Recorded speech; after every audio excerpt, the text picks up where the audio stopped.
we're going to adjust the level this way and see if our saddles still feel good. If we get it level to the world and the saddles aren't quite right because now they're twisted a bit, we might have to do some shaving and whittling.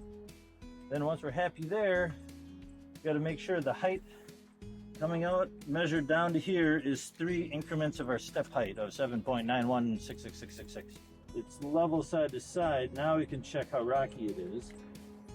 We got a little gap at the bottom of this saddle. There's no gap at that saddle. And this one's good.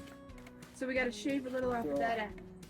So we got some rock and roll going on here that we want to fix.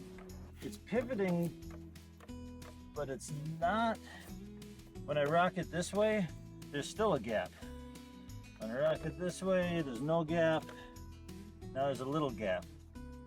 Just the way it's twisting tells me it's not hitting on, normally it's hitting on a corner. And I can just take off one side. This, it's rocking in the middle. So either there's a hump, a high spot in the bottom of this saddle, or more likely the saddle isn't quite big enough in one of these corners. Then I'm gonna kind of fondle around under here, and there's a gap all the way around here. So I think we're riding on a spot about here. And when I wiggle it,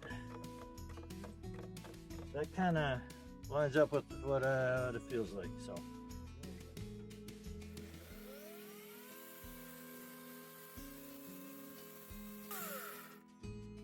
There you go. One nice thing about these saddles is you really only need it to touch around the outside. In a perfect world, you could hog the middle out a ½ inch lower and have a gap there, and it's not that big a deal. So sometimes if there's a bump here, it'll fight you forever.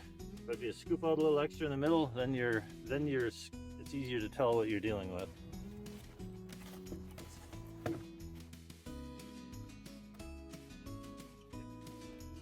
Still good over here, go figure.